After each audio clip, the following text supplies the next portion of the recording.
श्री गणेशाय नमः। अर्थ द्वितीय अध्याय। कुमारजी आज्ञा गर्नुहुन्छ, हे अगस्त्य मुनि, अघि यो संसार पदकल्पमा जलमय छँदा परब्रह्मा स्वरूप विष्णुका नाभिदेखि सहस्र दल कमल उत्पन्न भयो। यसै कमलमा ब्रह्मा बसी संसार सृष्टि गर्न विचार गर्दा भए। त्यस बखतमा विष्णुका काने गुजीदेखि बडा वीर पराक्रमी मधु कैटभ भन्ने नाम गरेका दुई दैत्य उत्पन्न भए। मधु कैटभ दैत्यले कहाँ के छ भनी जलमय संसारमा भ्रमण गर्दा ब्रह्मा बसेको सहस्र दल कमल नेर पुगी कमलको डाँडदेखि कमलको डाँठ समाती माथि गई। ब्रह्मालाई देखेर ती ब्रह्मालाई खसाल्न तयार भए। तब ब्रह्मा डराइकन योग मायाको आराधना गरे र योग माया प्रकट भइन्। योग माया प्रकट भएपछि बिन्ती गरे कि हे ईश्वरी, विष्णुलाई जागा गराइदिनुहोस् भन्ने ब्रह्माको वचन सुनि योग मायाले श्री विष्णुलाई जागा गराइन्। श्री विष्णु जागा भए र मधु र कैटभलाई देखि क्रोधले चाँडै युद्ध गर्न अघि सरे। दिव्य 5000 वर्षसम्म जलमा युद्ध गरे तैपनि मधु कैटभ दैत्यलाई जित्न सकेनन्। हे दैत्य हो, तिमीहरू बडा पराक्रमी रहेछौ। म सन्तोष भएँ। वरदान माग भनी विष्णुले आज्ञा गरे। त्यो आज्ञा सुनि मधु कैटभ दैत्यले अहङ्कार गरी भने, हे विष्णु, युद्धमा तिमीलाई हामीले जित्यौँ। तिमीले के वरदान देउला? तिम्रो इच्छा भएको वर हामीसँग माग। यस्ता मधु कैटभको वचन सुनि विष्णु आज्ञा गर्नुहुन्छ, म व्रत माग्दछु, वाचा गर। मधु कैटभ दैत्यले तिमीले मागेको हामी अवश्य दिउँला भनी वाचा गरे।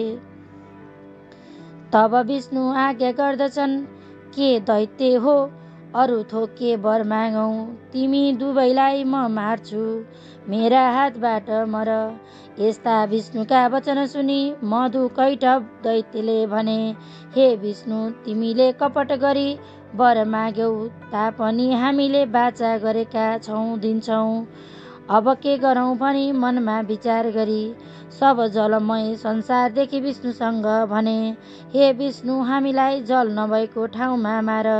यति दैत्यले भनेको सुनि विष्णुले यी दुवै दैत्यलाई काखमा राखी हेलैसित मारे।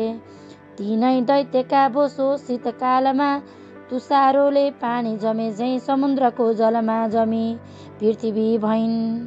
मासुले पर्वत भए, हाडले पत्थर भयो। त्यो देखि ब्रह्माले अब संसार सृष्टि गरौँ भनी पहिले 14 भुवन सृष्टि गरे। कुन कुन भने, भ्रूलोक 1, भूलोक 2, स्वर्गलोक 3, महलोक 4, जनलोक 5, तपोलोक 6, सत्यलोक 7। यति माथिका र अतल 1, वितल 2, सुतल 3, तलातल 4, महातल 5, रसातल 6, पाताल 7। यति तलका जम्मा 14 भुवन सृष्टि गरे। फेरि दीप सृष्टि गरे। कुन कुन भने, जम्बुदीप 1, लक्षद्वीप 2, सालमद्वीप 3, कुशद्वीप 4, त्रैचद्वीप 5, त्रासद्वीप 6, पुष्करद्वीप 7। फेरि 7 समुद्र सृष्टि गरे। कुन कुन भने, क्षरोद समुद्र 1, इक्षुरोद समुद्र 2, सुरोद समुद्र 3, घितोद समुद्र 4, क्षीरोद समुद्र 5, दधिमण्डोद समुद्र 6, शुद्धोद समुद्र 7। यी 7 समुद्र सृष्टि गरे। जम्बुद्वीप इक्षुर शोध समुद्रले बेष्टित छ। त्यहाँ अग्राध नामका राजा राज्य गर्दछन्। त्यहाँ यज्ञबाहु राजा छन्। चौथो कुशद्वीप घितोद समुद्रले बेष्टित छ। त्यहाँ हिरण्यरेता नाम गरेका राजा छन्। पाँचौं त्रैचद्वीप छिरेद समुद्रले वेष्टित छ। त्यहाँ धीर्त पृष्ठ नामका राजा छन्। छैटौँ शाकद्वीप दधि मण्डोद समुद्रले वेष्टित छ। त्यहाँ मेघास्थिति राजा छन्।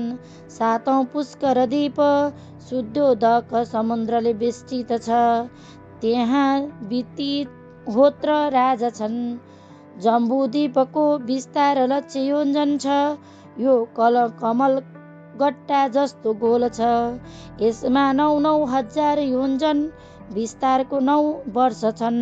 यस्ता तरहले पृथ्वी सृष्टि गरी फेरि अष्ट पर्वत सृष्टि गर्न लागे। कुन कुन भने सुमेरु पर्वत 1, गन्धप मादर पर्वत 2, कैलाश पर्वत 3, हिमालय पर्वत 4, त्रिकुट पर्वत 5, चित्रकूट पर्वत 6, चन्द्रकूट पर्वत 7, चन्दान्त्र पर्वत 8, यति अष्ट पर्वत सृष्टि गरे। हे अगस्त्य मुनि, अब प्राणी सृष्टि गरौँ भनी श्री महादेवसँग गई तपस्या गरे।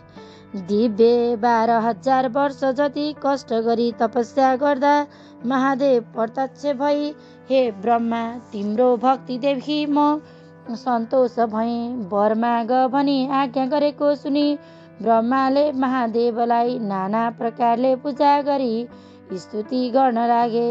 हे परमेश्वर, तिमी कस्ता भने आफ्ना मायाले ब्रह्माण्ड संसार तुल्याई आफ्ना मायामा बुलाइरहेका यस्ता हजुरलाई कोटि कोटि नमस्कार। फेरि एक मूर्तिले 3 मूर्ति ब्रह्मा विष्णु महेश्वर नाम झैँ रहेका यस्ता हजुरलाई कोटि कोटि नमस्कार। फेरि जगत संसारको धनी सर्वव्यापी भई रहनुभएका हजुरलाई कोटि कोटि नमस्कार। हे ईश्वर, तिम्रो महिमा वर्णन गर्न अन्ततः विष्णुले पनि नसकेको म कसरी सकुला। तिम्रा प्रसादले भुवन पातल पर्वत द्वीप समुद्र सृष्टि गर्न सकूँ, यति वरदान देऊ भनी बिन्ती गरे।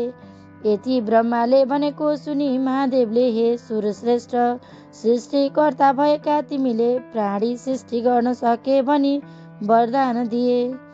तहाँ उपरान्त ब्रह्मा मनमा हर्ष गरी श्री महादेवलाई साष्टाङ्ग प्रणाम गरी सृष्टि गर्न भनी सुमेरु पर्वतमा गए।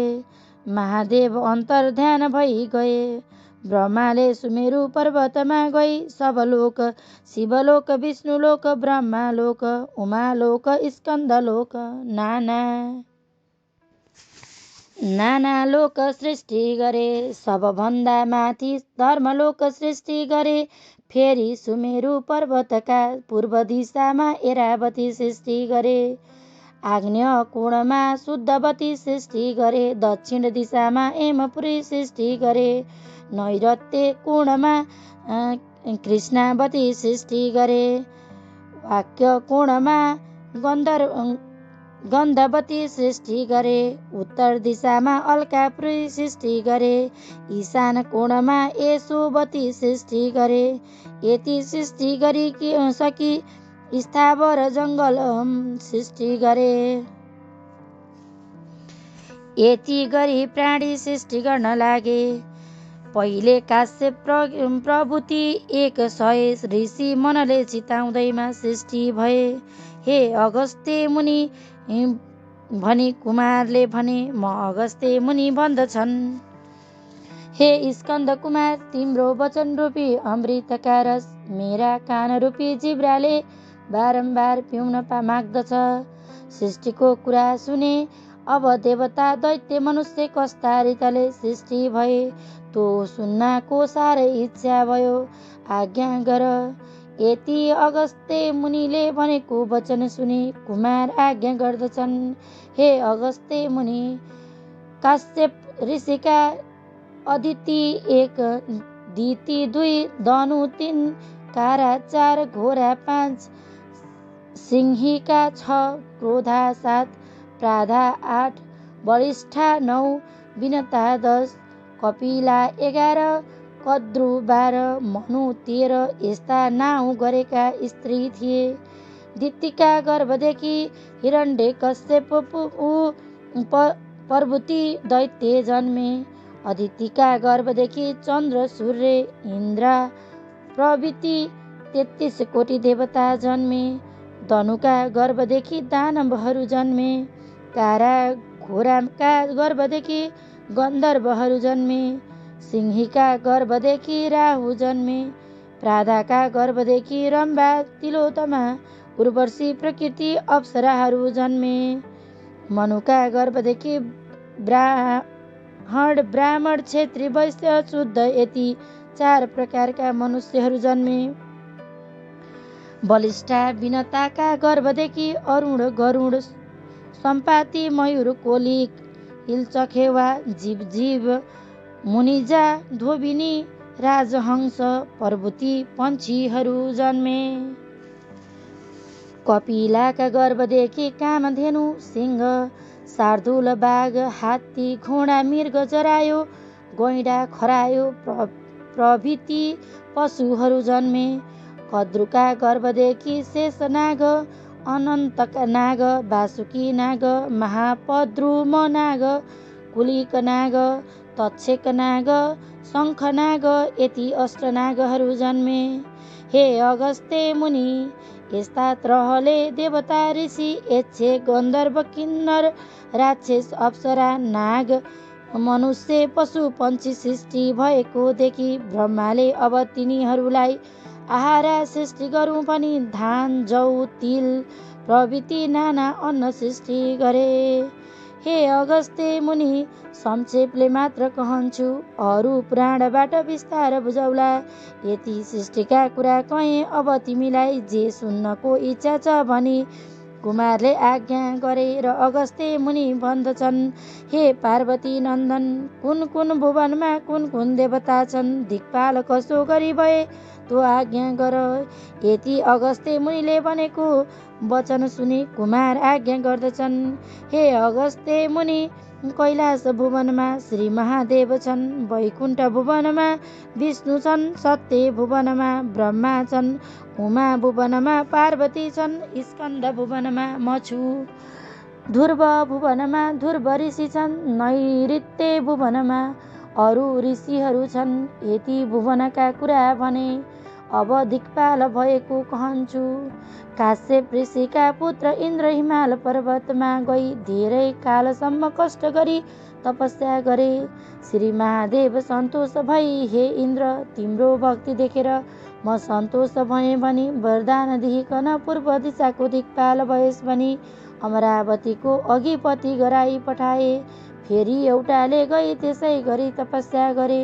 श्री महादेव सन्तोष भए अग्नि भनी नाउँ राखी अग्नि कुण्डको दिक्पाल भइस् भनी शुद्धावतीको अधिपति गराई पठाए। फेरि एउटाले गई त्यसै गरी तपस्या गरे। महादेव प्रसन्न भई एम भनी नाम राखी दक्षिण दिशाको दिक्पाल भएस् भनी यमपुरीको अधिपति गराई पठाए। फेरि एउटाले गई त्यसै गरी तपस्या गरे। महादेव प्रसन्न भई नैऋत्य भनी नाउँ राखी नैऋत्य कुण्डको दिक्पाल भइस् भनी कृष्णावतीको अघिपति गराई पठाए। फेरि एउटाले गई त्यसै गरी तपस्या गरे। महादेव सन्तोष भई वरुण भनी नाम राखी पश्चिम दिशाको दिक्पाल भइस् भनी श्रद्धावतीको अघिपति गराई पठाए। फेरि 49 वायुले गई त्यसै गरी तपस्या गरे। ब्रह्मादेव महादेव प्रसन्न भई वरदान ल्याऊ भनी आज्ञा गरे। 49 वायुले हामी 49 जना एक हुन सकौँ, हामीलाई कोही नदेखुन्, शब्द मात्र सुनुन्, बलमा पनि कसैले जित्न नपाउन् भन्दा महादेवबाट तथास्तु भनी वरदान दिई वायु भनी नाम राखी वाक्य कोणको अधिपति गराई पठाए। फेरि एउटाले गई त्यसै गरी तपस्या गरे। महादेव खुसी भई कुबेर भनी नाम राखी उत्तर दिशाको दिक्पाल भइस् भनी अलकापुरीको अधिपति गराई पठाए। फेरि एउटाले गई त्यसै गरी तपस्या गरे। महादेव सन्तोष भई विश्वकर्मा भनी नाम राखी ईशान कोणको दिक्पाल भइस् भनी यशोवतीको अघिपति गराई पठाए। हे अगस्त्य मुनि, यति दिक्पालहरू भएका कुरा कहेँ। अब महादेवकी स्त्री सतीदेवी मर्दा उत्पात भएको कुरा कहन्छु। सुन भनी कुमारले आज्ञा गरे। अगस्त्य मुनि भन्दछन्, हे कुमार, सतीदेवी महादेवकी स्त्री कसो गरी भइन्, कसो गरी मृत्यु भयो, के उत्पात भयो, तो आज्ञा गर। यति अगस्त्य मुनिले भनेको कुरा सुनि कुमार आज्ञा गर्दछन्, हे अगस्त्य मुनि सुन। अष्ट प्रजापति भनी 8 प्रजापति, तिनकी बिरणी नाम गरेकी स्त्री थिइन्। बिरणी गर्भिणी भई मास पूर्ण भयो र पुत्री जन्मिन्। कस्ती पुत्री भने 1000 सूर्यको तेज जस्तो तेज भएकी, 32 लक्षणले युक्त भएकी, पदम पत्र जस्ता नेत्र भएकी, रक्तवर्ण अरुण उदय भए जस्ती यस्ती परम सुन्दरी पुत्री जन्मेको देखि दक्ष प्रजापतिले मनमा आनन्द गरी आफ्ना पुरोहित वरिष्ठ प्रभुति ऋषि ज्योतिषीहरूलाई डाकी विधिपूर्वक न्वारान गराए। विशिष्ट प्रभुति ज्योतिषी ऋषिहरूले ज्योतिषशास्त्रमा विचार गरी भने, हे दक्ष प्रजापति, यस बालिकाको नाम सतीदेवी भनी त्रिभुवनमा प्रख्यात होला। यति भनी ज्योतिष ऋषिहरूले यी कन्याको नाम सतीदेवी राखे र दक्ष प्रजापतिले श्रद्धापूर्वक दक्षिणा दिई भोजन गराएर बिदा दिए र आफ्ना आफ्ना आश्रममा जाँदा भए। इति श्री स्कन्द पुराणे केदारखण्डे माघ महात्म्ये कुमार अगस्त्य संवादे पृथ्वी उत्पत्ति कथा। सतीदेवी उत्पत्ति नाम श्री सुस्थानी परमेश्वराय व्रत कथा 2य अध्याय।